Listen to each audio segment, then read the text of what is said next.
Let the priests in the building, nigga. They let the priests in the building, nigga. They let the priests in the building, nigga. Beers, braids, and boots, even though I got a bald head, long nose. Pistol, I feel that bitch with bald heads, all prank. Tissue pulling out that boy's head. Shit's chopped. Looking like a bulls at a street fight, 2 hands faster than the Honda. You don't want no problems, roll up on you like Blanca. One West, that's the mantra. Red hairband with a spray gun like Contra. Check your attitude, the gear stretch, longitude, the latitude. Come on. I'm a priest, bitch, so some fucking gratitude. Could tell I'm One West by the way I walk, way I talk. 125th straight New York, ballin', nigga. And I'ma rep it to the death of me. I die for the guy on the right or the left of me. You turning the beast mode, I'm turning the priest mode. Get the knocking niggas out like Craig for thinking they default. It's One West, 125th. They let the priests in the building, nigga. They let the priests in the building, nigga. They let the priests in the building. This is One West, 125th. They let the priests in the building, nigga. They let the priests in the building, nigga. They let the priests in the building, nigga. All core, men at war. I just follow Captain Yachty, with him I go. I might lose my shit, for him I blow and get the picking niggas off through that one I stole. We got a garment down to the foot, girdle around the paps, not a scuff on the boot. Yeah. You niggas try and look tough and look cute while we rock rough and stuff until your stuff been loose. Been held back too long, now we busting loose, breaking down the barriers, this destructive truth. I was talking to a dumb nigga rhyme and he said we the Israelites, that's no denying. I said yeah, but you ain't in compliance, you trying to be Kyrie, I'm trying to be General Muhammad. That's right. It make me want to break a nigga's spine and do what a doc ain't even fucking realign him. I get a nigga to get a nigga on consignment. It's One West, 125th. They let the priests in the building, nigga. They let the priests in the building, nigga. They let the priests in the building. This is One West, 125th. They let the priests in the building, nigga. They let the priests in the building, nigga. They let the priests in the building, nigga. This the truth, this the home of the truth. When niggas ain't gotta roam. Yeah. When niggas ain't gotta die alone. Put a nigga on both sides, you ain't gotta die alone. Be like, that nigga deader than a motherfucker.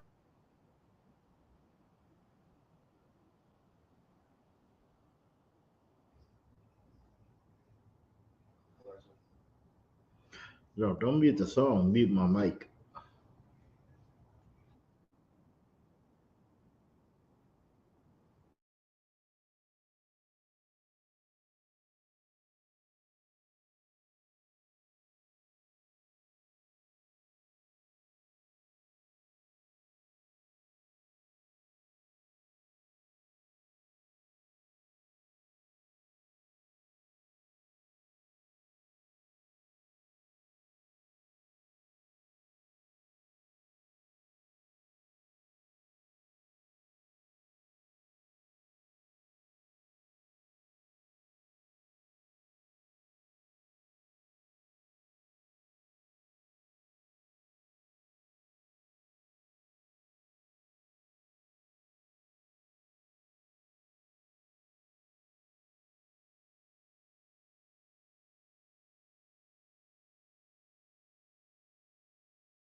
Shalom Israel, with Israelite School of Universal and Practical Knowledge. Started out at 1 West 125th Street, Harlem, New York, under the Commander General Yohana. This is ISUPK Austin Tuesday Brotherhood class. All right. Brotherhood and sisterhood is a weapon. Brotherhood and sisterhood is the weapon we're going to use to get out of these conditions that we are in. You see, we are in such terrible conditions that we have to rise up out of these conditions. Okay. Tonight we're going to be talking about wives, what it means to be a wife. Okay. There's a lot of sisters in the world, they're looking for a husband. Okay. But to be a wife, it takes on a certain thing. Okay. So we're gonna get some understanding on that. Um, as a husband, you have a certain duty. So we're gonna get a total understanding tonight. Okay. But first, any questions? Okay. Let's get Genesis 24:2.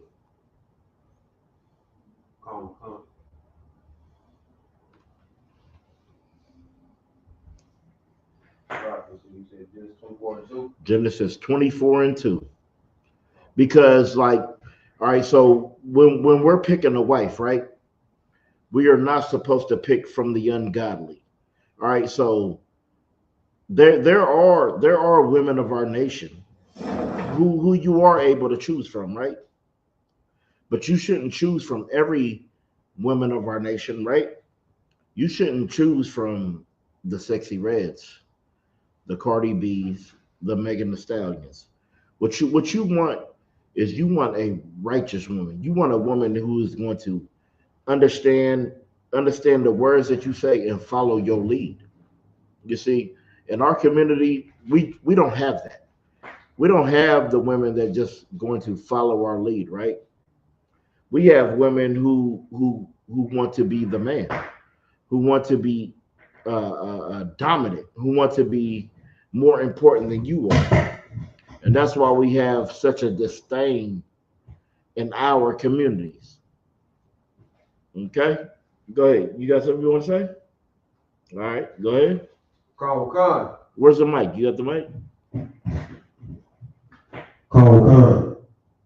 Hey, you can turn it down a little bit and then just speak into it right, like you speak into it at a camp. All right? Go ahead. Khan. This is the book of Genesis, chapter 24, verse 2. Uh-huh. And Abraham said unto his eldest servant of his house that ruled over all that he had. Read that again. Khan. Verse 2. And Abraham said unto his eldest servant of his house that ruled over all that he had. Yep. Put, I pray thee, thy hand under my thigh. Continue. Verse 3. And I will make thee swear by the Lord, the God of heaven and the God of the earth, that thou shalt not take a wife unto my son of the daughters of the Canaanites, among whom I dwell. All right, so this is Abraham. He's going to his highest servant, and he is saying, what I need you to do is I need you to go find a wife for my son. But as you find that wife for my son, you make damn sure well that you don't go and pick some heathen. Okay? You don't go and pick some woman from some other nation for my son. For my son, that's my wishes for all my children, is that they have somebody from our nation. Ain't that everybody's wishes? Ain't that your oppressor's wishes? Your oppressor, do you think he wants your son to marry you? Do you think he wants his daughter to marry you? Do you think he wants the BBC running through his daughter? He doesn't. He doesn't at all. And we don't want them running through ours. We don't want to give our daughters to their sons, and we don't want our sons to take their daughters as wives. That right there, when they bring that other nation into your house, That is just so destructive to your soul. It is so hurtful because you thought you raised your child right, but you didn't raise your child right because you raised your child with your so-called love. That's not what you raise your child with your so-called love and care. When you love and care for somebody, you'll do any goddamn thing. So why would you raise a child with that? Usually, so many of us, we have been raised by mothers who love us so much that we go to prison, that we end up in the grave because they love us so much. There's nothing that we can do wrong. I go around my family and there is nothing that I can do wrong. Nothing. Okay? We have to understand that. We have to understand that when you go around certain people that have this love for you, this disdain for you, you have to understand that it is destructive because around certain people who love me, I can do whatever the hell I want and they will still love me. Okay, read that again. Verse 2. Slightly verse 2. Verse 3. Verse 3. And I will make thee swear by the Lord, the God of heaven and the God of the earth, that thou shalt not take a wife unto my son of the daughters of the Canaanites, among whom I dwell. You see, we're not supposed to take a wife of the Canaanites, of the Hamites, the so-called Africans today. We shouldn't take a wife of them. We shouldn't take a wife of no other nation. Go ahead, sis. Salakia, sir, if I may, please define right if you are raising your child in a single parent home and you are raising your children according to the law and they still defy, the laws that you lay down. Yeah, they're going to defy the laws because they are going to test the waters. That is a child's job. A child is to learn their environment.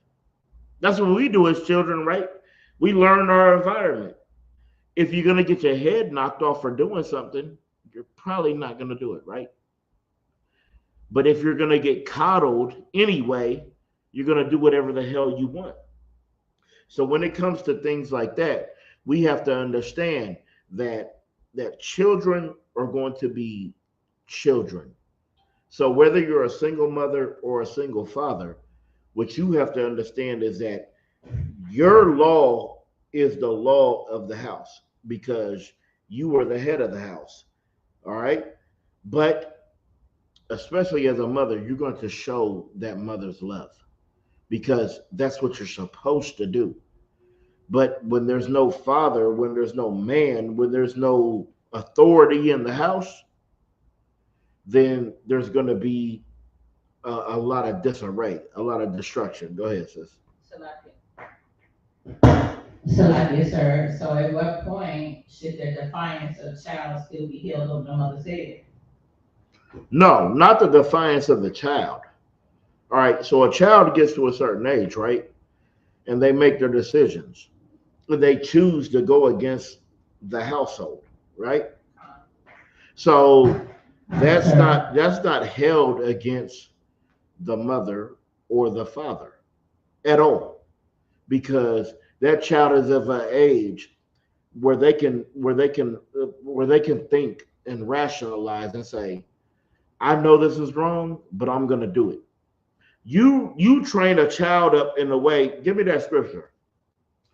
Train a child up in the way that you want them to go. That's what you're going to do. You're going to train the child up in the way you want them to go. If they don't go the way you want them to go, it's out of your hands. What I'm talking about more or less of catering to them is raising a spoiled child.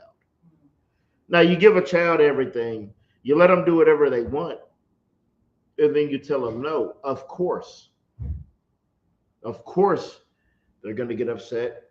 They're going to still do whatever they want to do. But if you're telling them this is the way it is, and they go against that, go ahead. And they go against that, then that is not held against you. Go ahead, read that. This is the book of Proverbs, chapter 22, verse 6. Train up a child in the way he should go. You should train up, you're going to train up your child in the way that you want them to go. That's what we all do. We all have hopes and aspirations for our children. Even people in the world, they might want you to go and be the best basketball player. They might want you to go and be the best academic scholar. So you're going to train up your children in the way you want them to go. I'm in the truth, so I'm going to train my children up to be in the truth. If they don't want to be in the truth, then they don't want to be in the truth. You can't force them or make them. Okay? Go ahead. Come. And when he is old, he will not depart from it. You see? But when he's old, he won't depart from it. I remember my step-pops telling me all kind of things that I don't want to hear. But you know, now today, my step-pops is one of the most important figures in my life. He's one of the only people that I just care what they think about me. There's a whole world out there of billions of people who I wouldn't care who think about me. But I care about what he thinks. Okay? And that's what we have to understand. Read that again. Come. This is the book of Proverbs, chapter 22, verse 6. Train up a child in the way he should go. See, whatever you believe, your child's going to believe. I came up Christian because the people before me believed in Christianity. Well, my kids are going to come up here in the Israelite School of Universal and Practical Knowledge because that's what I believe in. Right.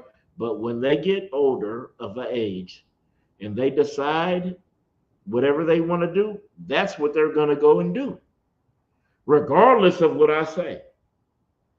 So your duty is to raise your children of how you believe, right? According to this truth. If they don't want to adhere to it, if they don't want to believe in it, Most High in Christ. Ain't that what we say? Okay. It's Most High in Christ. Let me get Deuteronomy 7:1. Come. This is the book of Deuteronomy, chapter 7, verse 1. When the Lord thy God shall bring thee into the land whither thou goest to possess it, and hath cast out many nations before thee, the Hittites, and the Girgashites, and the Amorites, and the Canaanites, and the Perizzites, and the Hivites, and the Jebusites, 7 nations greater and mightier than thou. Continue. Verse 2. And when the Lord thy God shall deliver them before thee, thou shalt smite them and utterly destroy them. Thou shalt make no covenant with them. So what? Thou shalt make no covenant with them. You should make no covenant with them. So why are you supporting your son marrying this daughter of another nation, or your daughter marrying this son of another nation? You are not supposed to make a covenant with them. You see, as so-called Blacks, Hispanics, and Native Indians, we make covenants all the time because we believe the other nations are more pure than us. And since we believe that, we make covenants with them. Zachariah, we make marriages with them. All right? We want to be like them. We strive to be like them. We shave our faces so our face can look like theirs. We put on a suit so we can look like them. We tie our tie right so we can look like them, when we shouldn't look like them.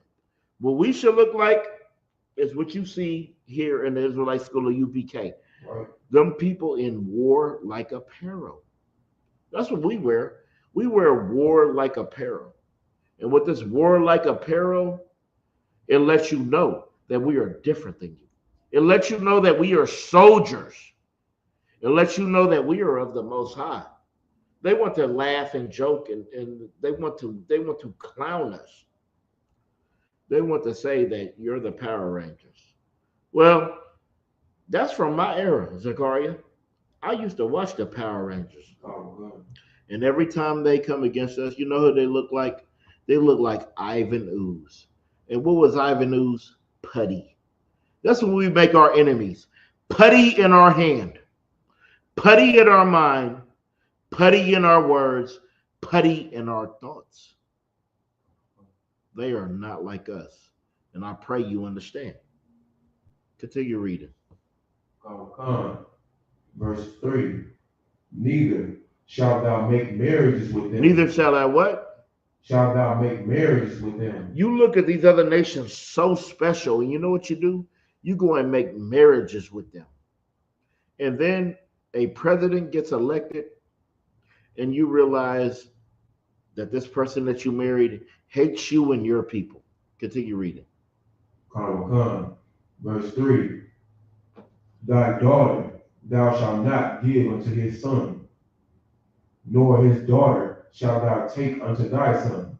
You see, that's why Abraham was telling his servant, when you go and pick a wife for my son, you make sure you don't go get it from another nation.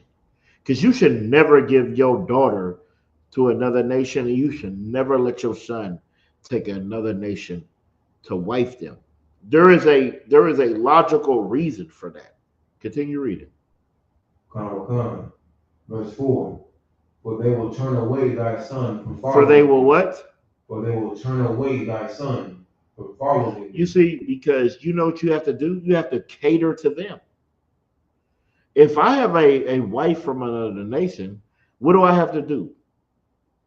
Tell me what I have to do, Zachariah. You got to serve her God. You got to what? You got to serve her God. You have to serve her God, because why? You have to serve who? Her. You have to serve her. And in serving her and in loving her and giving all your tenacity to her, what are you going to do? Who are you not going to give your love and your tenacity to? The Most High. To the Most High, and who else? Christ. Who else? Like your nation. Your nation. That's what's important. Your nation. And see, that's what they have tricked us. They have tricked us to giving all our love to them and not reserving any love for our nation. And that's why we're hurt. Continue reading. Is there any more? Go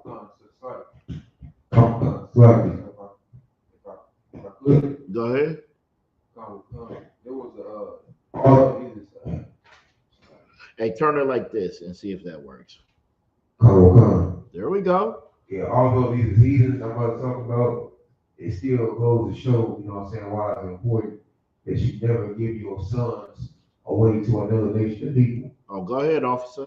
Back in the day during the Mongolian Empire era, Genghis Khan used to have his daughters marry sons from other men from other dynasties, and then he would have their husbands fight on the front line of battle.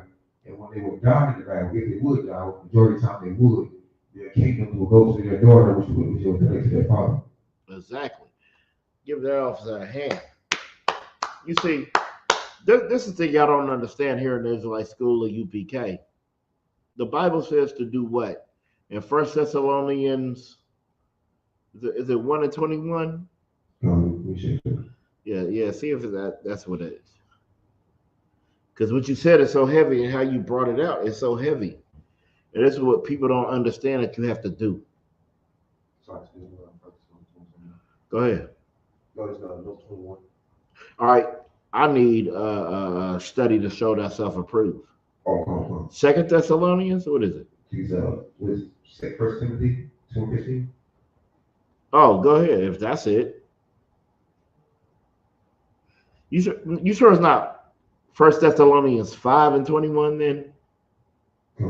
Check that. I believe that's what it is.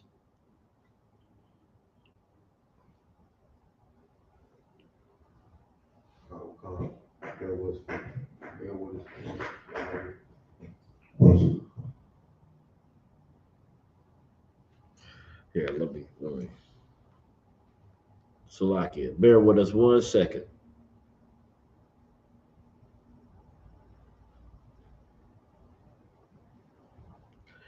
Second Timothy 2 and 15. Salakia. I was thinking of when I say in Thessalonians, that's approve all things. Salakia. of 2 Timothy chapter 2, verse 15. Study to show thyself. Do what? Study to show thyself approved. That's what we do here in the ISUPK. We study to show ourselves approved. We just not men with mics yelling in the street. We study to show ourselves approved because it is important.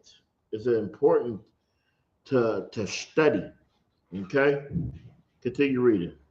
Come, our workmen that needed not to be ashamed, rightly dividing the word of truth. All right, now let's get off of that. And I need where was we in Deuteronomy? Deuteronomy 7 and 3, sir. All right, go to 4, verse 4. Come. This is the book of Deuteronomy, chapter 7. Chapter 7. This is the book of Deuteronomy. This is the book of Deuteronomy, chapter 7, verse 4. For they will turn away thy son from following me, that they may serve other gods. That they may what? Serve other gods. You see, when you marry another nation, your heart is going to be turned away from the Most High, and you're going to serve other gods. Continue. Come. So will the anger of the Lord be kindled against you, and destroy thee suddenly. Give me Songs of Solomon 11, verse 1. Come. You see, it's going to destroy you because you're going to be serving a God that is not your God. It's important to serve the Most High.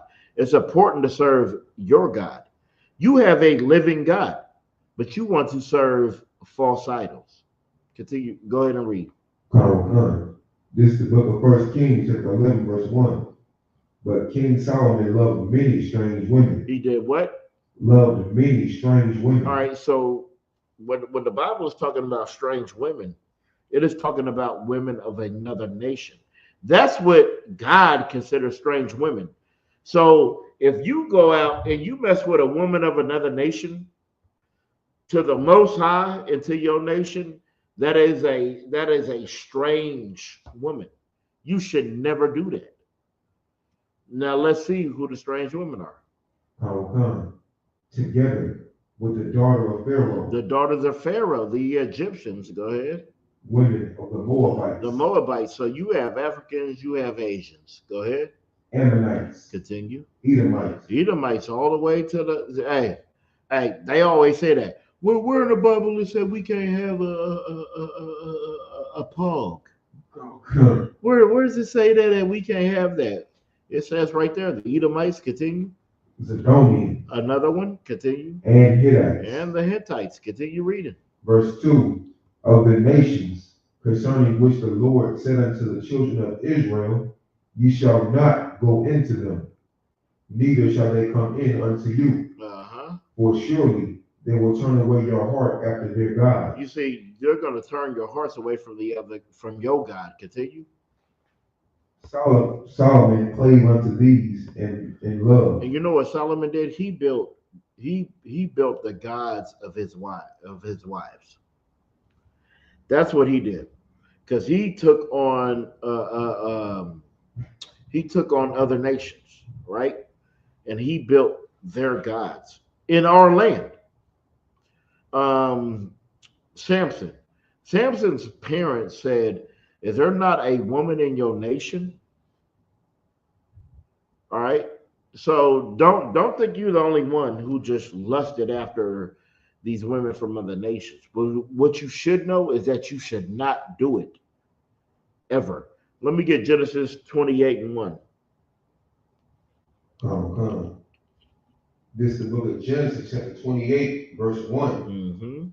And Isaac called Jacob and blessed him and charged him and said unto him, thou shalt not take a wife of the daughters of Canaan. You should not what? Thou shalt not take a wife of the daughters of Canaan. You should not take a wife from another nation. It will not behoove you to do so. It is not wise, okay? It is a disgusting thing. um, Salakia. All right, and wives, you have a duty to your husband. Okay, um, you have a duty to your husband, and that duty is for you to serve your husband. You see, we have been taught by all the women in the world. You following the Beyonces, the Erica Badu's, the Cardi B's, the Megan Thee Stallions, the Nicki Minaj's, the Sexy Reds. You're following these women, and you're not following after what the Word of God says. Okay. Um, hey Zakaria, go get that sister and bring her back in. All right. So what we have to understand is, women, you have a certain duty in this nation. I know they like to tell you that being an Israelite woman means you're just at the bottom and that you're nothing, that you're not important. That is not true. You are highly important. You are very important. Okay. But you do have a duty. Yeah, I just wanted her to get off as a phone and come in here. She could talk later. Tell her to continue later. But you have a duty to your man. Okay. This is the book of Titus, chapter 2, verse 3. The aged woman likewise, that they be in behavior as becoming holiness, not false accusers, not given to too much wine, teachers of good things. So the older women, they're supposed to be teachers of good things. Shalom in Christ. Sir, you want the class? All right, most high in Christ. So they are supposed to be teachers of good things. All right. Aziala, pick me up real quick.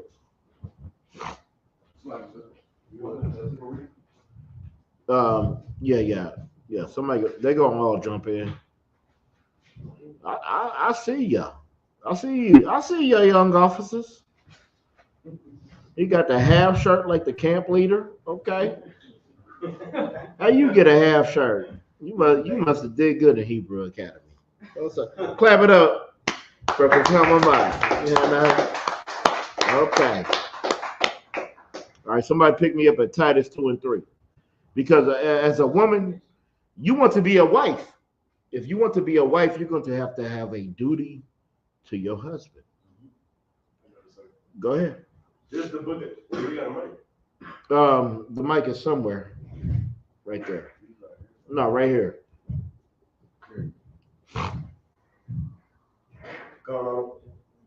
Yeah, you gotta. I don't know what's wrong, but you gotta hold it just. Turn the speaker to me. All right, there you go. Go ahead. Come on, sir. This is the book of Titus, chapter 2, verse 3. The aged woman likewise, that they be in behavior as becometh holiness. All right, so that aged woman, you're a little older, you're a little more seasoned. What do you need to do? You need to show that. You need to project that. So what? So the young sisters know how to act. Continue to read. Come on, not false accusers, not given to much wine, teachers of good things. You see, you got to be teachers of good things, not false accusers, not given to too much wine.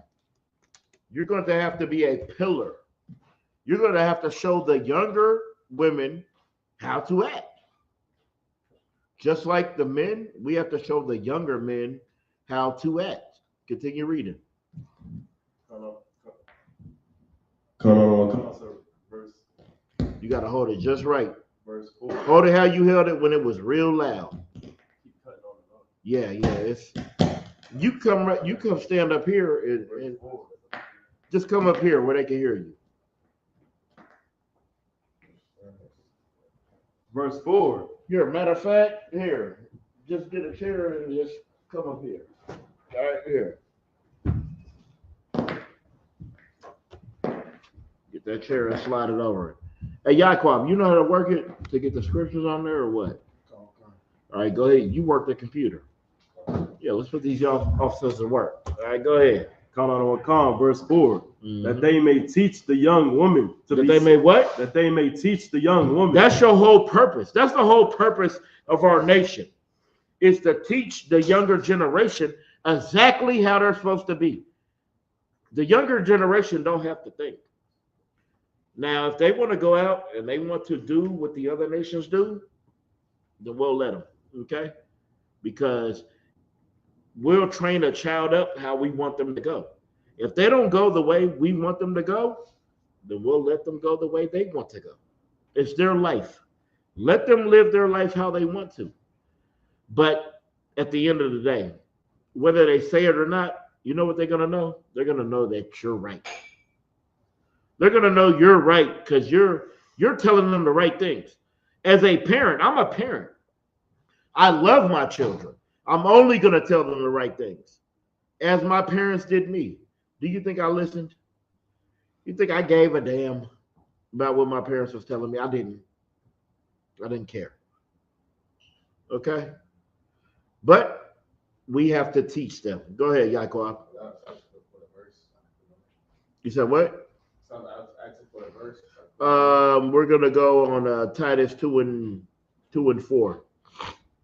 Go ahead and read that one more time from the top. Count on 1 that they may teach the young woman to be sober, to love their husbands. To do what? To love their husbands. To love their husbands. See, when you come up in America, this is why there's not a lot of young men wanting to marry women these days, because it's nothing in it for them. Even to your marriage day, what do they say? This is her day. It's about her dress. It's about her guests. It's about her bouquet. It's about her everything. There's nothing for you in it. Okay? That's why the scriptures have to come and tell you that the older women need to teach the younger women to love their husbands. Because if they're not taught that, you know what they're going to do? They're going to love themselves. And that's what happens all over. Why do you think there's such promiscuous women? They are loving themselves. All the women who say, I'm going to do as the men do. Oh, men can have as many as they want. I'm going to have as many as I want. So what do? They go out there and they go and explore. But at the end of the day, they get attached to all these different men. And as all these different men are I want to say this the right way. All right, if you lay down with a man, I'm trying to think of a word I can say for it. I don't know if that should. I'm just gonna say it. All right, and he's putting his semen in you, like he's putting his spirit in you, and what you will have if you continue to sleep with all these men, you're gonna have all of their spirit in you, and you wonder why you can't control yourself. If you ever see a woman who can't control herself, it's because of her being promiscuous, and she has all these men's different souls in her, and it's controlling her. So you should just love your husband. You should just get you a husband, someone who can help you, someone who can help you understand. Okay? Continue reading. Count on 1 to love their children. To do what? To love their children. That is a mother's duty. That's why it's so easy with your mother. You wonder why you can get over on your mother so easy. You lying, she know you lying, and it's okay. Because mothers love their children. Continue reading. Count on 1 verse 5. To be discreet. To be discreet. You should be discreet. You're a woman, you should be discreet. You should be so secretive. Everybody shouldn't have access to you. Continue. Chaste. All right. You're going to be, give me the definition of chaste. Let's just get the definition. That'll help out a lot. Go ahead. Loud and proud. The definition of chaste. Loud and proud. The definition of chaste. Abstaining from extramarital or from all all sexual intercourse. You see, you out there, you should be chaste. You should abstain from that intercourse. You should abstain from just giving yourself to every goddamn body. You should be chaste. You should be a woman of dignity. Okay? Like the sisters here in the ISUPK. You should be like them. All the women in the world, they should be like this. Go ahead, sis. So like, yes, sir, can you still hold that label of being chaste after, you know what I'm saying, coming into the truth for prior life? So many children that you have birthed prior. Somebody give me, you are a new creature.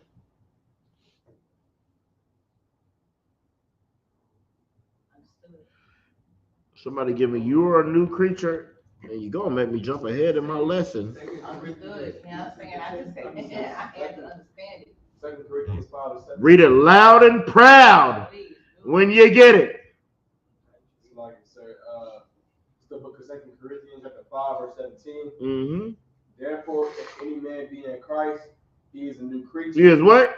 He is a new creature. He and she is a new creature. Oh, you're a new creature in here. Okay? You're a new creature in here. And if you had some man when you came in here and you still had him in here, you still becoming that new creature. All right? And if that man decides to leave, then he decides to leave you. But you don't, you're not evil.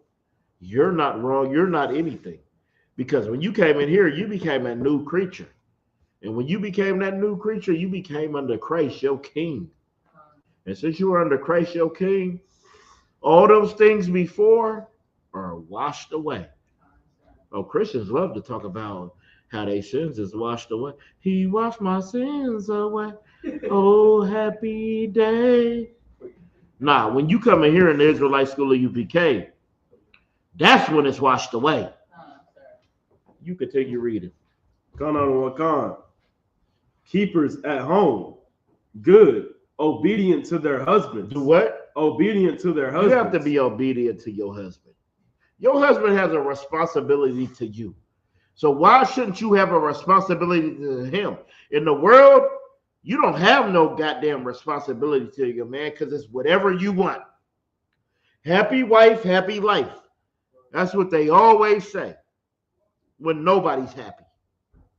When it's like that, nobody's happy.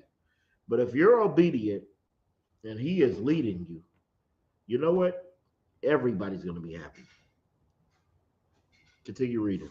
Con on one con. That the word of God be not blasphemed. Mm-hmm. Verse 6. Nope.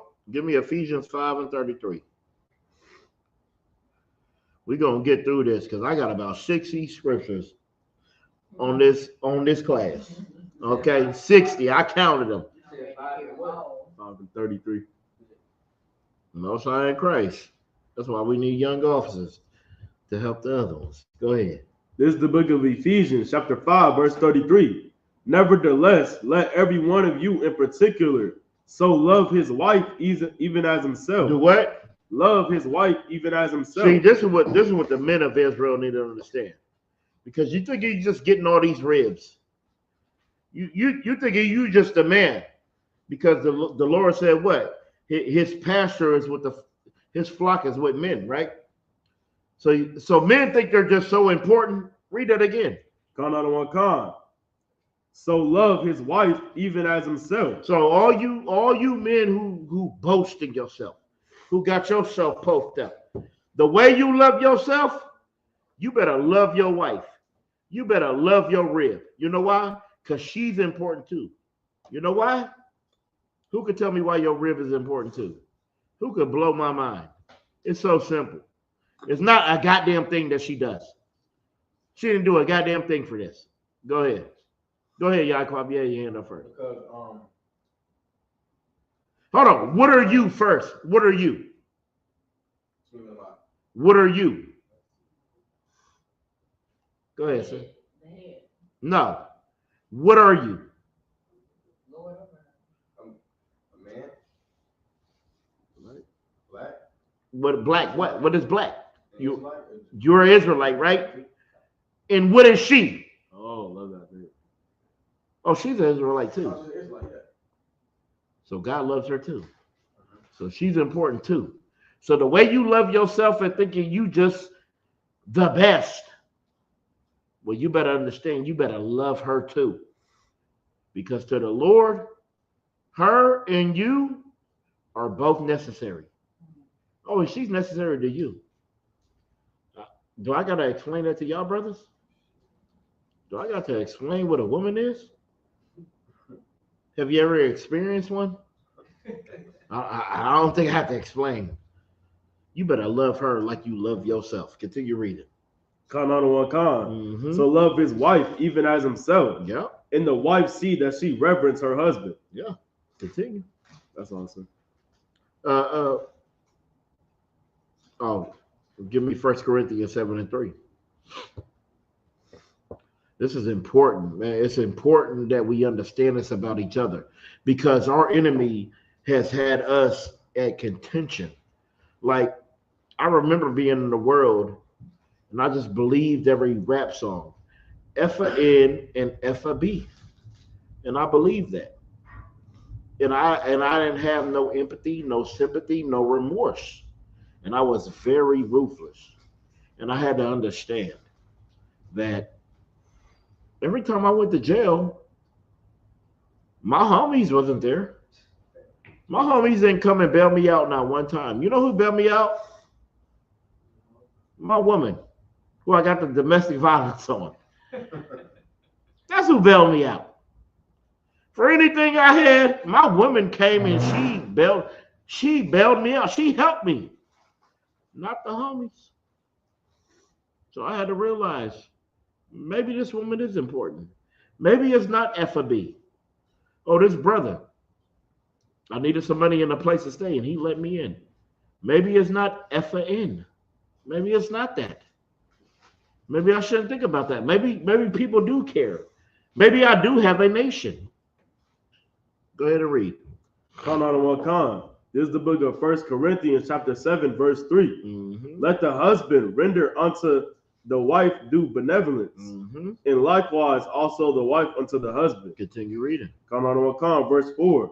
The wife hath not power of her own body. Hey, I got a headache. I'm real tired. Yeah, the Lord don't want to hear that.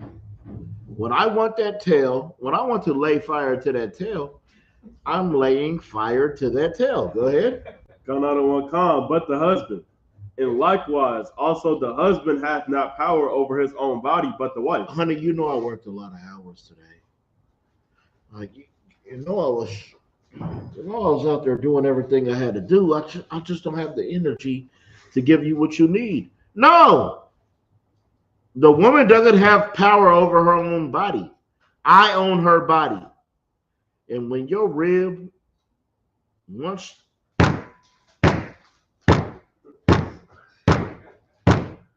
it's time. Doesn't matter how you feel. You deliver. You standing and deliver. Okay?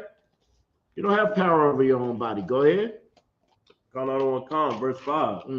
Defraud ye not one the other, except it be with consent for a time. All right. Defraud thee, not one the other. All right. So what this is saying is, all right, so there's a time that you're able to abstain from having an intercourse with your husband or with your wife or anything. But that's a time that you set aside for fasting and for praying and things like that. You're saying, I'm not going to take no pleasure onto myself. That's absolutely okay. But that's only for a time. That's not forever. That's not for you to use to your advantage to not give your partner what they need. Okay? Continue reading. Except it be with consent for a time, that ye may give yourselves to fasting and prayer, and come together again. Yep. That Satan tempt you not for your incontinency. Yeah, you don't want to be, for your inconsistency, you don't want to be tempted. You don't want each other tempted, okay? All right, you know your woman is going to want pleasure. So what, you're never going to give her pleasure? Well, what's going to happen if you never give her pleasure? What's going to happen? She'll go to another man. She's going to go somewhere else and get the pleasure. You don't want to do that to your woman. You don't want to make her feel like she needs somebody else because you're sufficient. And a woman, you should feel the same way, no matter how many wives a man has, right? You should do your part. Where we at?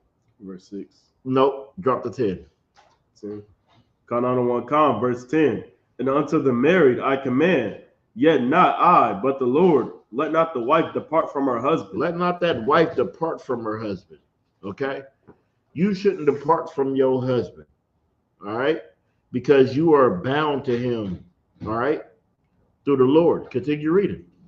Verse 11. But if she depart, let her remain unmarried, or be reconciled to her husband, and let not the husband put away his wife. You see that?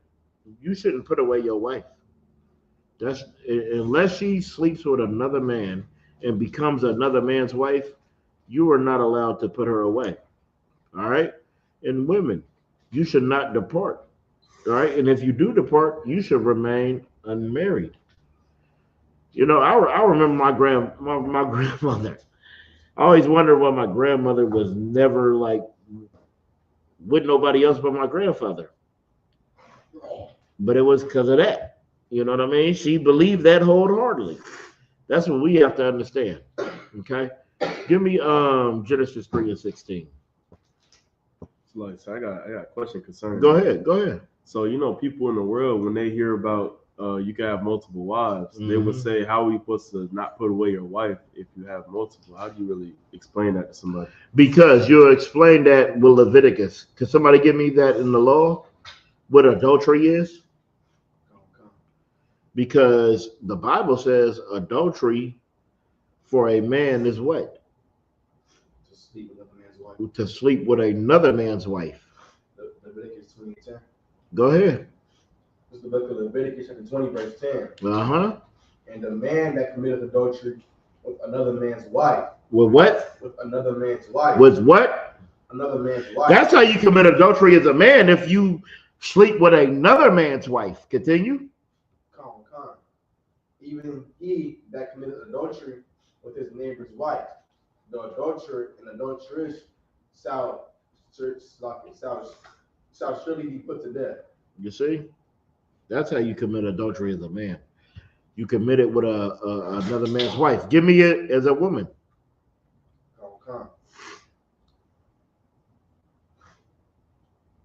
This is important to know. This is important for people to know because we don't know these things. We just know what America taught us. And what America taught us was lies and fallacies. All right? And we have to understand that. Go ahead. It should be in there in Leviticus too. I got an example. That's one in Romans right here. All right, go ahead. Look at Romans chapter 7, verse 2. For the woman which hath an husband is bound by law to her husband. Yeah. So long as he liveth. So what? So long as he liveth. That's in the lesson. We're going to get to that later. So as long as he liveth. So if he liveth, you are bound to him unless he puts you away. All right? That help you out? All right, let's get back. Let's get back to where was he at? Ephesians? Genesis 3:16. All right. Did we finish that out? No. I don't want 17. Give me Ephesians 5:22. Okay? Because as a wife, you have to submit yourself.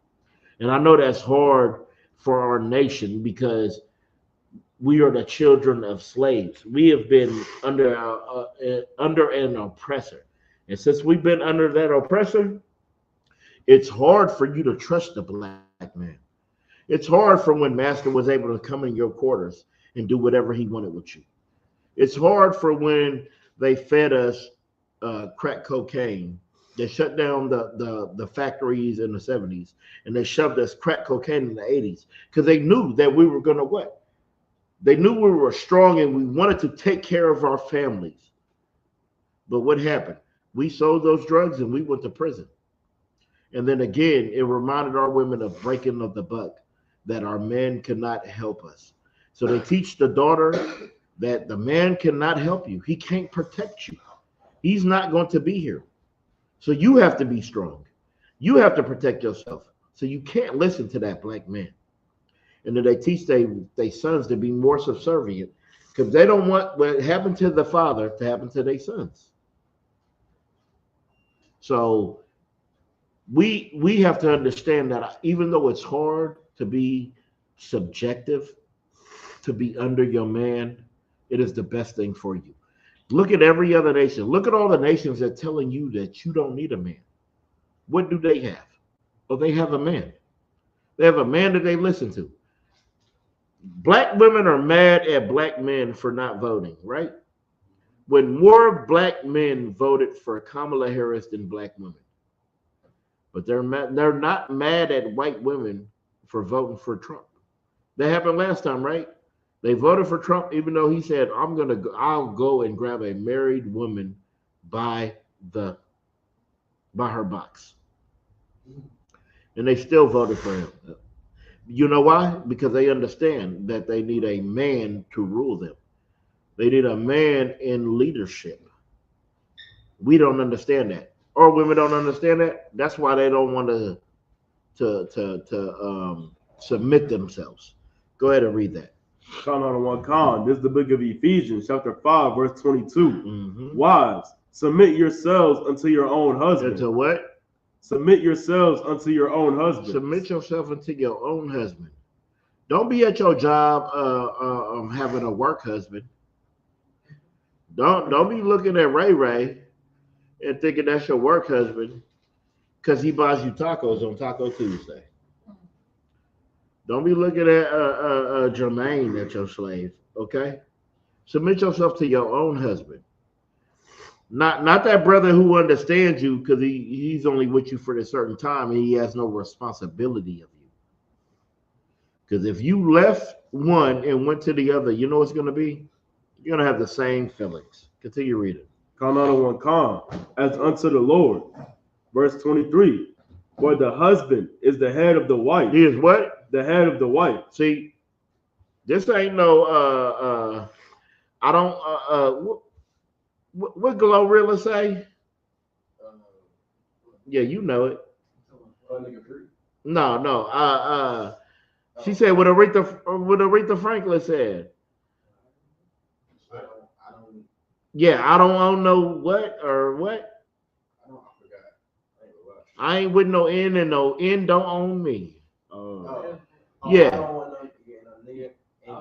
Yeah. If you my rib, I got you. I own you, and I'm taking complete dominance. It ain't never been no question. It ain't never been a question. Okay? Continue reading. Count on one con. Even as Christ is the head of the church. You see, the husband is the head of the wife, and Christ is the head of the church. He is the head of the man. And the Most High is the head of Christ. Continue reading. Count on one con. And he is the savior of the body. Mm-hmm. Verse 24. Therefore, as the church is subject unto Christ, so let the wives be subject to their own husbands in everything. And as a wife, just understand, you saying con out of one con to one. Do you know how many people I say con out of one con to? Do you know how many people I'm under? Your rib is mad for being under you. I'm under a lot of men in this nation. Okay? You have to understand there is a structure. And if you're not willing to follow the structure, then you're going to go against the grain. And if you go against the grain, then you're going to disrupt the household. And that's not your job to do. All right? Give me there's more on it or no? That's verse 25. Nope. 1 Peter 3:1. Because I definitely need people to understand this. Especially you young officers, I need y'all to understand this. Young women, I need y'all to understand this. Count on one con. This is important. This is the book of 1 Peter, chapter 3, verse 1. Mm-hmm. Likewise, ye wives, be in subjection to your own husbands. So wives, be in subjection to your own husbands. Continue. Count on one con. That if any obey not the word, they also may without the word be won by the conversation of What the does that wives. mean? Who knows what that means? Read it again and see who knows what that means. If any obey not the word, they also may without the word be won by the conversation of the wives. What is that? Go ahead. If you don't follow the laws the way you're supposed to, you're gonna be easily persuaded by other women that don't have. No. This is the woman. This is the woman follow. All right. So I'm gonna give it to you. This is for the women. Go ahead. Go ahead. So like, sir, it doesn't mean like if they're not listening to their husbands, they're gonna easily be persuaded on the women they try to get feedback from. No. What this is heavy. This is all right. So the woman might be in the truth, and this man isn't. So he at home. So she done came in the truth. She started changing. She started listening to him. She stopped arguing. She started being more subjective. And he over there looking like, what the hell is this? He could be won by his wife. He is not in the truth. She is. She's coming to class. She's coming to the Passover. He's not. There is a lot of brothers in this school because of their rib. Because their rib came in and they seen the change in their rib. And they're like, what the hell is this? Let me go see what these niggas is talking about. I got to see for myself. Like a woman can bring her husband in just from her actions. That's what this is talking about. Now give me 1 Corinthians 14 and 32.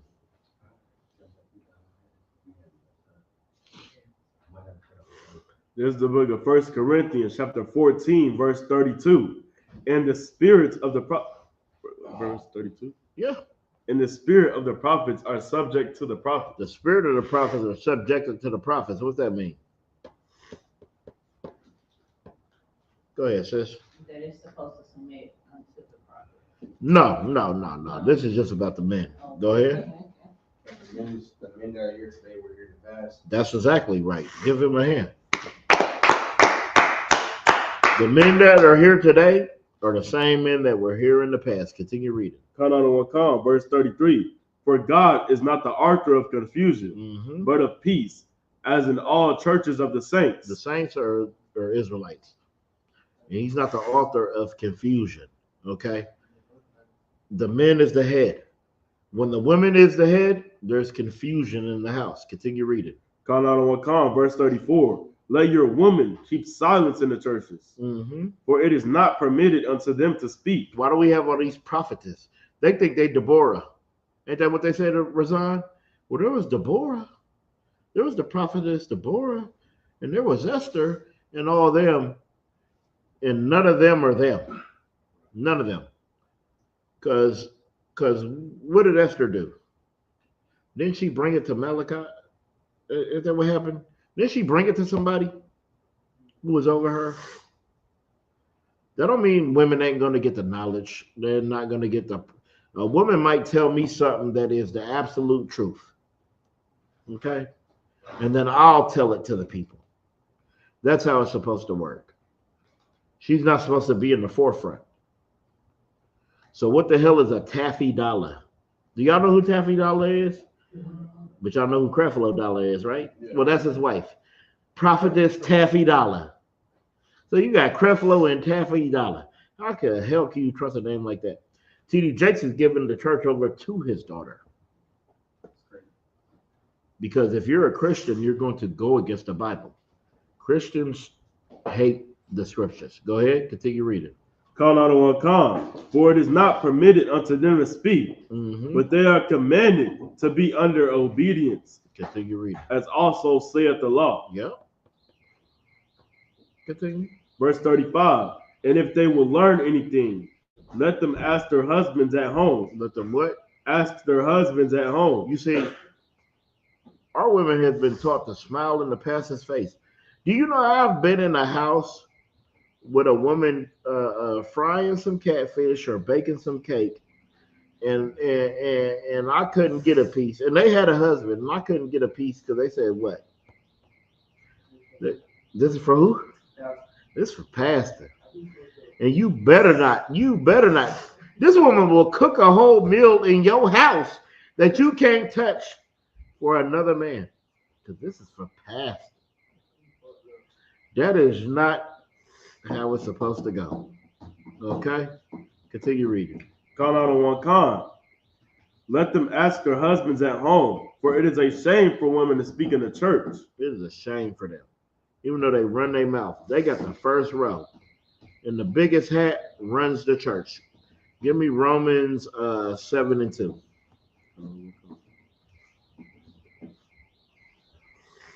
This is the book of Romans, chapter 7, verse 2. Mm-hmm. For the woman which hath an husband is bound by the law to her husband. Yep. So long as he liveth. So long as he liveth. If your husband is alive, you belong to him. Continue reading. Con on one con.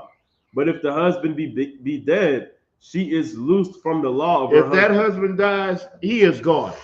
You are not bound to him anymore.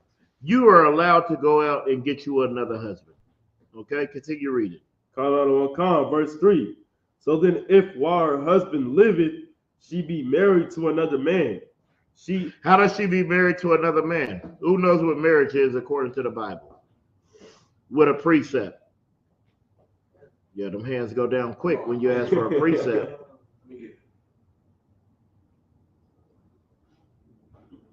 Genesis 24. You wasn't fit to say nothing. Well, say. Go ahead. You got it. Okay, Mosai. Give also Yaquam a hand. He has it. Go ahead. And Isaac brought her into his mother's tent. He did what? Into his mother Sarah's tent. He brought her into his mother Sarah's tent. How many of you brought somebody into your mother's house? Continue reading. And took Rebekah. And she became his wife. She became his wife. I pray you understand. That's how she became his wife. Continue reading. Come. And he loved her. Mm-hmm. And Isaac was comforted after his mother's death. You see, he was comforted. That is what marriage is. Now read what you got from the top again. Come out on one con. For the woman which hath an husband is bound by law to her husband, so long as he liveth. Mm-hmm. But if the husband be dead, she is loosed from the law of her husband. Continue reading. Con out on one con, verse 3. So then if, while her husband liveth, she be married to another man, she shall be called an adulteress. Because that's adultery for a woman to sleep with another man while she already has a man. Continue reading. Con out on one con, but if her husband be dead, she is free from that law, so that she is no adulteress, though she be married to another man. All right, I need 1 Timothy 2:9 because, all right, now as men, we have to understand, it's like this lesson is about wives. So it's not only just about a woman's duty, we have manly duty too. And our women, they should be adorned because they are special. They are important, but they're not important because of their jewels, because of how they braid their hair, because of any of that thing. They are important because they are important to this nation. They are a part of this nation who the Most High loves. Let me get 1 Timothy 2:9. Con on one con. This is the book of 1 Timothy, chapter 2, verse 9. In like manner also that women adorn themselves in modest apparel. Women, adorn yourself in modest apparel. You don't have to have on the shortest shorts. You don't have to have on a halter top. You don't have to have your breast out. You don't have to do none of that. Like, you are so great and so good looking in modest apparel. Continue reading. Con on one con. With shamefacedness and sobriety, not with broidered hair or gold or pearls or costly array. You see, those clothes, those jewelries, that hair, it doesn't make you who you are. Give me 1 Peter 3:3. It's not what makes you special. You see, as so-called blacks, Hispanics, and Native Indians, as having nothing, we think those things are what make us great. That's why we want to get the new car and go show off in front of our people. You'll get a nice car and you're going to go to the ghetto and you're going to show off to people who can't afford it because we have been at the bottom for so long and not been able to afford anything for so long. We just want to show it off. You know? Go ahead and read. Call out on one con. This is the book of 1 Peter chapter 3, verse 3. Whose adorning, let it not be that outward adorning of plaiting the hair. Let it not be the outward, because it's what's in you that matters. What's in your heart, which is your mind. Okay, continue reading. Call out on one con. And of wearing of gold, or of putting on of apparel. Verse 4, but let it be the hidden man of the heart, and that which is not corruptible. You see? Let it be that hidden of that heart, which is not corruptible. Your mind, your thoughts. Go ahead. Come out on one con, even the ornament of a meek and quiet spirit, which is in the sight of God of great price. Continue reading. Verse 5, for after this manner, in the old time, the holy women also, who trusted in God, adorned themselves, being in subjection unto their own husbands. Being what? Into subjection to their own husbands. See, as a woman, our oppressors have taught you that you shouldn't be subjected to us because of our low state.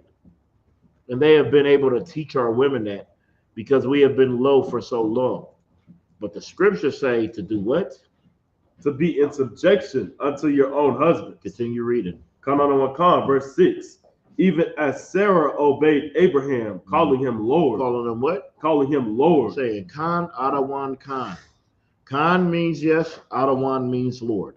Continue reading. Come on one con, whose daughters ye are, as long as ye do well, and are not afraid with any amazement. You see? That's what you have to do. You shouldn't be afraid to stand as an Israelite woman. You shouldn't be afraid to stand in this truth and to say, I love my husband. Do you know all the people in the world that say all kind of stuff to my rib? And she just cuts them up because she stands with me, because she's honorable, because she's worthy. That's what our women need to be. Don't let them outside of here tell you how you're supposed to be. You should subject yourself to your husband and listen to how he tells you how to be. Okay, let's get 1 Timothy 5 and 10. Okay. This is the book of 1 Timothy, chapter 5, verse 10. Well reported of for good works, if she have brought up children, if she have lodged strangers. You see, that's what our people do here in the Israelite School of UPK. Our women, they bring up children. When you call your rib and say, hey, this brother from Milwaukee, this brother from New York, this brother from Cali will be staying here. She's going to lodge those brothers. She's going to feed those brothers. She's going to make sure those brothers have something to drink. She's going to make sure those brothers are good. That's a good woman. Continue reading. Call out on one con. If she have washed the saints' feet, if she have relieved the afflicted. Relieve the afflicted. She makes it easier. You had a horrible flight coming to the state. You had a horrible time.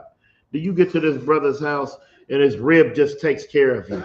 She brings you a plate. She brings you something to drink. She gives you a towel and some soap for a bath.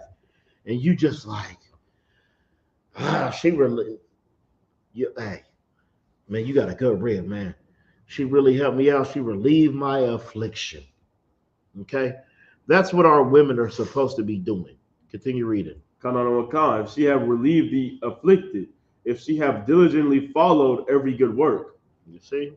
Now let me get Proverbs 19 and 14. Okay?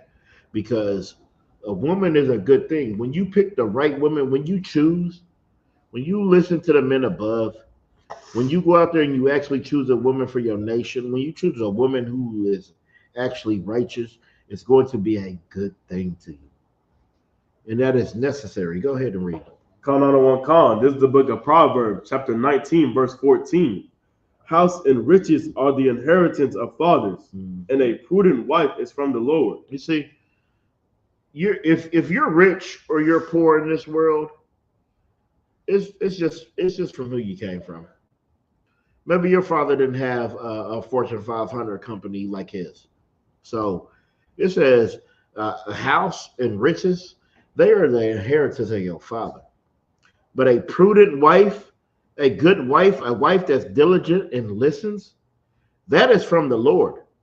And you will thank God for her every day, especially if you have the opportunity to go see what's out there. If you have the opportunity to go see what's out there, you will understand that a prudent wife, that is of the Lord. Those houses, those riches, those worldly things, that could come from your father, from him having some success. But a prudent wife, that is of the Lord. Go to Proverbs 18 and 22. Verse 22. The desire of a man. 18 and 22. 18, 20. This is the book of Proverbs, chapter 18, verse 22. The poor useth entreaties. Proverbs 18 and 22. Proverbs. Verse 22. Whoso findeth a wife findeth a good thing. Read that again. Whoso findeth a wife findeth a good thing. You find a righteous woman, especially a woman who's willing to follow these laws, statutes, and commandments. Oh, you find a good thing. That is an excellent, great thing. Because you could find a woman who is going to hate you. You could find a woman who is going to vex you. You could find a woman who's only going to have this baby and put you on child support. You could find that. But if you find it a wife from the Lord, or you're going to find it a good thing. Continue reading. And obtaineth favor of the Lord. You're going to obtain that favor of the Lord. Give me Proverbs 12 and 4. Because a woman is a good thing, an excellent thing. And you should treat her like that. You shouldn't treat her like she's just so low. Yeah, she's the weaker vessel. But you shouldn't treat her like she's some piece of garbage, because she's important. Because you're going to need her. Just like your father needed her for you to be here. Remember that. Remember that when you think you're so high and mighty. Go ahead and read. This is the book of Proverbs, chapter 12, verse 4. Mm-hmm. A virtuous woman is a crown to her husband. A what? A crown to her husband. A virtuous woman is a crown to her husband. A king puts on the crown. The crown is bright, it's vibrant, it's valiant, it's wonderful. You put that on and it makes you feel strong. The right woman, you could put her on and she can make you feel strong. Just like there's a woman that you could put on and she can make you feel weak. She can make you feel distraught. She can make you feel like nothing.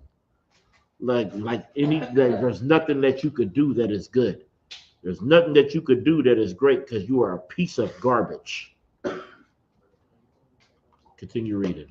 But she that maketh ashamed is a rottenness in his bones. You see, but her that makes you ashamed, she is rottenness into your bones, into your core. She will destroy you. You're going to go into that house. You're going to sit in your car for 35 minutes when you pull up in your driveway, because you're going to have to deal with this dragon. You got something to say, sir? I know you got something to say. Go ahead and say what you're going to say, sir. I know you got something. All right, Most High in Christ. But that's really how it is, man. You're going to have to wait in your driveway for 35 minutes so you can figure out how you're going to deal with her so you don't end up in handcuffs. After she claws your face up. You're going to go to jail with a scratch face and a black eye. And you're not going to lay a hand on her. Read that again from the top. A virtuous woman is a crown to her husband. A virtuous woman is a crown. What does a crown go on? A crown goes on a king's head. So a virtuous woman, she's going to honor you like a king. You will be a king in her sight. And you will feel like it every time you're around her. Continue. But she that maketh ashamed is a rottenness in his bones. But her who is a shamefaced, she is just such a terror to you. So emasculating. so just such a horror to be around that it's not even safe for you. It's not safe for your mental, for your physical. It's not safe for your children.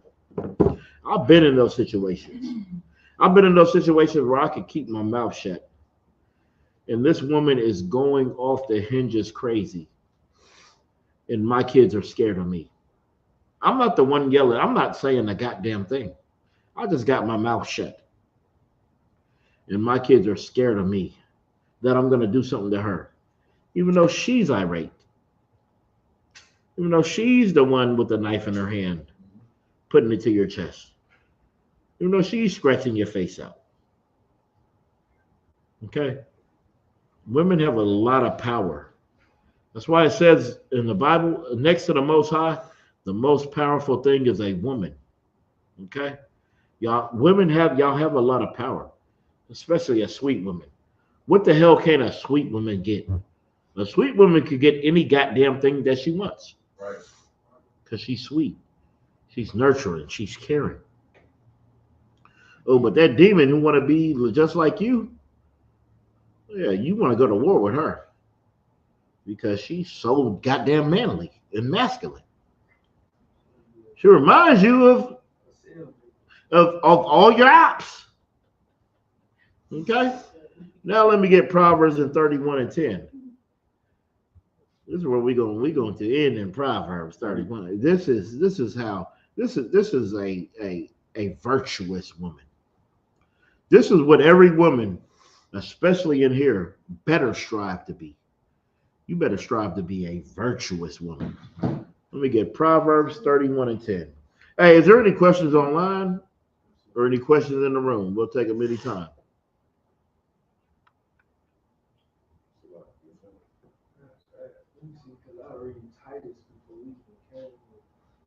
You had a question on something? Go ahead and ask your question, and I'll see if I can help you out. If not, tomorrow Cap can help us all out. All right, go ahead and read that Proverbs, and then when you get it, we'll get to it. Come on one con. There's the book of Proverbs, chapter 31, verse 10. Mm-hmm. Who can find a virtuous woman? For her price is far above rubies. Rubies are very valuable in the world. But if you could find a virtuous woman, it will be worth more than diamonds, worth more than gold, worth more than rubies. Continue reading. Con out on one con, verse 11. The heart of her husband, though safely trust in her, so that he shall have no need of spoil. You say you will trust in your wife. You're trusting her to make the right decisions. Because she is a virtuous woman. Continue reading. Con out on one con, verse 12. She will do him good and not evil all the days of her life. She's going to do him good. She's not going to vex him. She's not going to be a problem. When he comes in the house, he's going to be greeted with a smile. Not some evil mug, not some unnecessary gestures. Okay? Continue reading. Con out on one con, verse 13. She seeketh wool and flax and worketh willingly with her hand. You see, our women in our nation see as the men, your job really is to go out there and to be the priest. So your wives, they're going to have to go out there and they're going to make a living. They're going to use their hands. They're going to work. Women are very good at bringing the money in. That's why most of our women are going to make more money than us. It's easier for them to make money than it is for us. You'll be making some money. You'll make 19 and she'll make 21. You'll make 25, she'll make 27. That's just how it works, especially under our oppressor. So with that, she knows how to go out there. She knows how to get it and bring this income back. Okay, read that again from the top. Come on one con. She seeketh wool and flax and works willingly with her hands. She knows how to make things. And if she don't, she knows how to go out there and work. She knows how to go out there and get it. Continue reading. Con on one con, verse 14. She is like the merchant ships. She bringeth her food from afar. You see them going out. You see them, they go out and they'll make that money. They might have to travel to go make that money. You might have to drive 15, 20, 30, 45 an hour to go get that money. They're going to go get it. They're like the merchants. They're like the merchants. They're going to make it happen. Continue reading. Come out on one con, verse 15. She riseth also while it is yet night. At night. At night, your woman's up. While you sleep, your rib's probably up, trying to make things happen for this household, because she understands she has a responsibility. So while she's catering to the responsibility, she's bringing this into the household, you're able to rest. You're able to get your sleep so you can do what you have to do. And why it's in the late night and the wee hours, she might be up figuring out some things. Continue reading. Con on one con. And giveth meat to our household. And giving what? Meat to our household. And giving meat to her household. Providing, bringing in things, nurturing, caring. Women are natural nurturers. They're going to care for you. They're going to make sure she's up late. She got to make sure this grocery list is right. She got to make sure this rent, this electricity, this cable, she got to make sure all this is right. So she's up. She's up thinking about these things. Go ahead. Con on one con. And a portion to her maidens. Continue reading. Verse 16. She considereth a field and buyeth. And buyeth it. With the fruit of her hands she planted a vineyard. A vineyard. Continue. Verse 17. She girded her loins with strength and strengthened her arms. Verse 18. She perceived that her merchandise is good. She what? She perceived that her merchandise is good. Her merchandise is good. Her work is good. And how we know it's good? Because it's prosperous. She's going to be bringing that income in. That's why it's so important for you women to go out there and get it, and you bring it into your man, and we will delegate, and we will expand it. Continue reading. Con on one con. Her candle goeth not out by night. You see, her candle don't go out by night. Her candle's not going to blow out. Her zeal's not going to blow out. Her work ethic is not going to blow out. It's not going to dissipate. It's not going to go nowhere. Okay, continue reading. Con on one con, verse 19. She layeth her hands to the spindle, and her hands hold the distaff. Continue reading. Verse 20. She stretcheth out her hand to the poor. Yeah, she reacheth forth her hand to the needy. Because women are caring. Women are going to take care of everyone. That's why women are so important in our nation. All you hardcore brothers who want to get rid of all the women, you think I'm going to take care of you? You better hope I have a rib right there who's going to say, Salakia, sir, but you do need a place to rest his head. Because I'm going to say no. So understand how important these women are, because these women are the ones who care for us. It started from when we were children. Our mothers cared for us. Then we grow older and our ribs care for us genuinely. Or else you would be what? You would be on your deathbed. You would be in a hospital bed somewhere else if you had to fend for yourself every day. If you had to cook for yourself every day, you think you would have anything healthy going into your body? You wouldn't. It's your woman who cares and nurtures. They care for the needy. They care for the poor. Okay? That is important. When you're down and out, this woman might come along and she might feed you because she understands that your stomach is touching your back.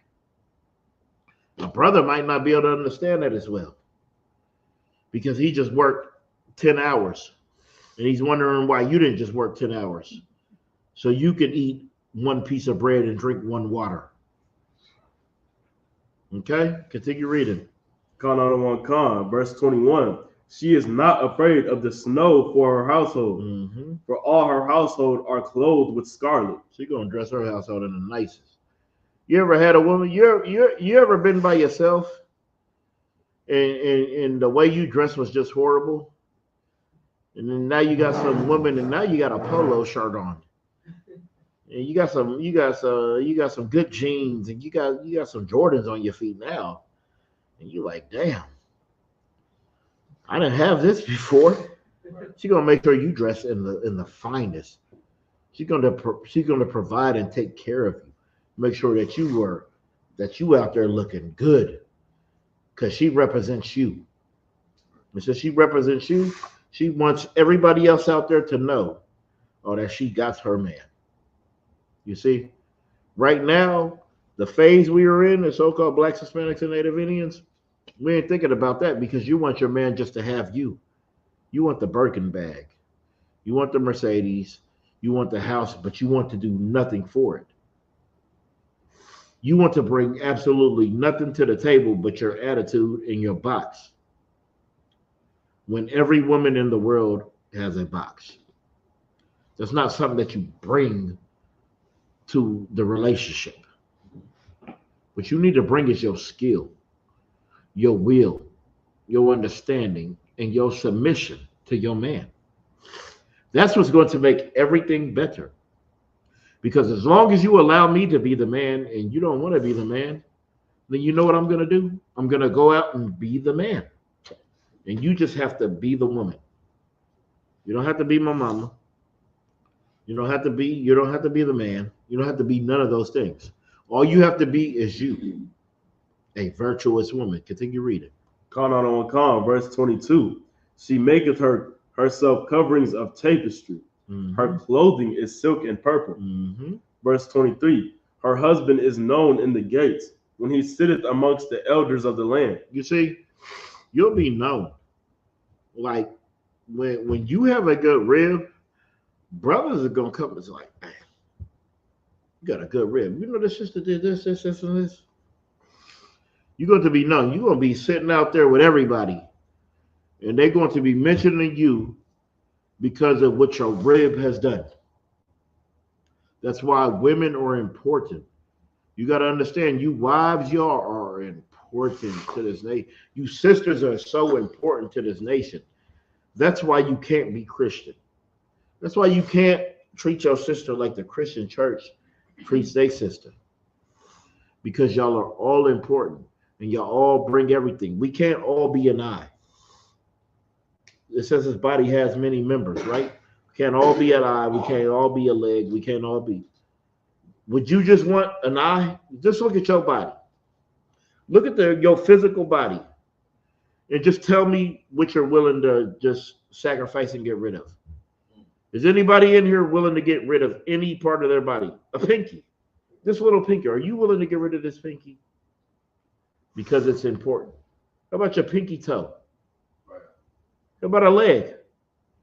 People suffer diabetes all the time and have to get rid of a leg. Do you want that for your life? You don't. So we are all important in here. We are all members of the body. Continue reading. She maketh fine linen and selleth it and delivereth girdles unto the merchant. Mm-hmm. Verse 25. Strength and honor are her clothing. What is? Strength and honor are her clothing. It's okay to be strong. It's not okay to be insubordinate. Y'all are strong, Black, Hispanic, Native Indian women. Y'all are strong. Read it again, what it say? Strength and honor are her clothing. But honor has to be with that strength. If you are dishonoring your husband, if you are dishonoring yourself, then strength and honor is not with you. You have to have the strength and the honor. The strength is what you go out there in that world and stand against and do. That honor is how you honor your husband, how you honor your nation. Continue reading. And she shall rejoice in time to come. Verse 26. She openeth her mouth with wisdom. With what? With wisdom. No, with fire. With wisdom. Like a dragon. With wisdom. You ain't nothing. With wisdom. I could do without you. With wisdom. With wisdom. She understands. Every time she speaks, it's with wisdom. She's not just saying what everybody else is saying. She's not just saying what the women in the world is saying. When she opens her mouth, it's going to be with wisdom, not something ignorant. Continue reading. And in her tongue is the law of kindness. The what? The law of kindness. See, with that kindness, with that tongue, women, you can get any goddamn thing you want. It is so hypnotizing. When they ask you, do you lift that box? It's kind of heavy. Oh, yeah. And now your back hurt for 2 weeks because you done lifted some goddamn box because she asked you so nicely and you just couldn't resist. Okay? Your tongue has to be with kindness if you're a woman. It makes sense. That is your power. Your power is your femininity. That's what you have to understand. When y'all want to get masculine and rah-rah, that's not going to help you at all. But if you're going to be feminine and you're going to be sweet and you're going to be delicate, then you're going to remain important. Continue reading. Verse 27. She looketh well to the ways of her household, and eateth not the bread of idleness. She's not stagnant. She's always looking to better her household. That's why your woman gets on your nerves. The reason your woman gets on your nerves because she always wants to better you. She doesn't want you to check out early and leave her here alone because you can't stop your lust. Because you have to have all of this stuff that's bad. Because you can't eat baked chicken. It has to be fried. I was there one time. Azayala. And I used to come in that house, and if something was baking, I was starting to fight that day. How dare you not fry my food? When all she was doing was looking out for the benefit of me. That's the number one reason we get mad at our women. A good woman, you're mad at her because she's trying to keep you alive. That's it. She doesn't want you to smoke all those cigarettes, so she hides your pack. She doesn't want you to drink out all that liquor, so she pours it out. She doesn't want you to eat all these things, so she doesn't cook them. And you get mad. Read that again. Verse 27. She looketh well to the ways of her household, and eateth not the bread of idleness. She's not idle. Continue reading. Verse 28. Her children arise up and call her blessed. Her husband also, and he praiseth her. See, when you're a good woman, you're going to get praised because you deserve it. Because you are the one who is making the household that we want to dwell in. If it's up to me, nobody's going to want to live here. But when it's up to you, and you that sweet woman, everybody wants to be here. Your children love you. Your husband loves you. Continue reading. Verse 29. Many daughters have done virtuously, but thou excellest them all. You see, there's a lot of them that do virtuously. But you women here in the Israelite school of UPK, you excel them all. You got to understand that. You in the truth, you're going to excel all them. There's a lot of women in the world who love and take care of their husband, who do what they should, who do right by their husband. But you in here, you excel all of them. Continue reading. Verse 30. Favor is deceitful and beauty is vain, but a woman that feareth the Lord shall be praised. You see, favor is deceitful. A lot of people will do favors. A lot of people will do things. Your beauty is vain. Okay? There's a lot of fine people in the world. Who gives a damn? They're not good people. So that is vain. Don't worry about that. What you need to be worried about is be a woman that feareth the Lord, that keepeth his laws, statutes, and commandments. That's what you should do. Continue reading. That's who will be praised. That's who will be honored. That's who will be brought forth of the nation, in front of the nation, with your name called, saying, Salakia. I just want to give praise to this sister because, this sister did this, and this. Continue reading. Verse 31.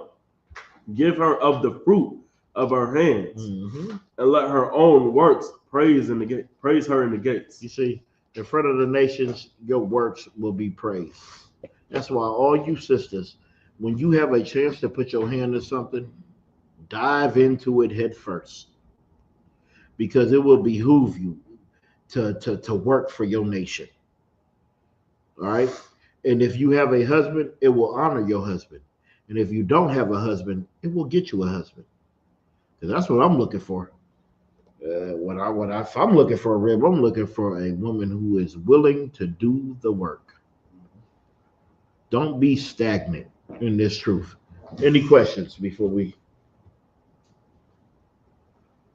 Most High in Christ? And with that, we're going to pass the class over to Officer Kakamamad.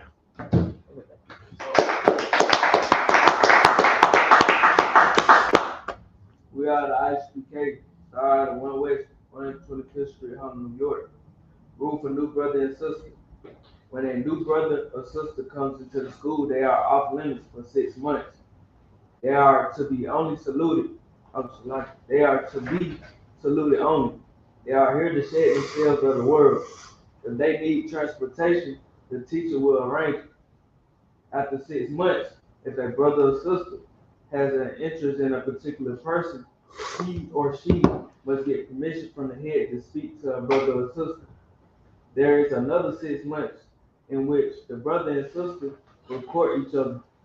After this 6 month period, brother and sister will get permission from the head to marry, tithe, which is a commandment. In the book of Numbers, 18 verse 21, in the book of Malachi, chapter 3, verse 8 through 10, means sent in Hebrew, ma'ashara, 10% of every penny of any increase the Lord gives you. Give to the Treasury Department or teacher. Priest fund, free will offering for priests, not mandatory. Upcoming holy convocation. Number 7. Number 8. Hanukkah. Oh, the feast of dedication, the Hanukkah, 25th day of the 9th month, by the space of 8 days. On Wednesday, 25th December 2024, for 8 days. First Maccabees, chapter 4, verse 52 through 61. If anyone wants to be a trooper in the school, to start wearing all black, boots, shirt, pants, headband, or scarf. Now I will pass the class back to precinct officer of 500 on Shimon. With that, we're going to Maji with me Stan. All right, we're going to give a courtesy salute to the brothers, men of Israel, Maji Shabbat, Maji, Barak. Yahweh Shem Yahshua. All right, at the time, we're going to start turn, face the sisters, rise. All right, men of Israel, Maji Shabbat, Maji, Barak. Yahweh Shem Yahshua. Yahweh Shem Yahshua. Class dismissed.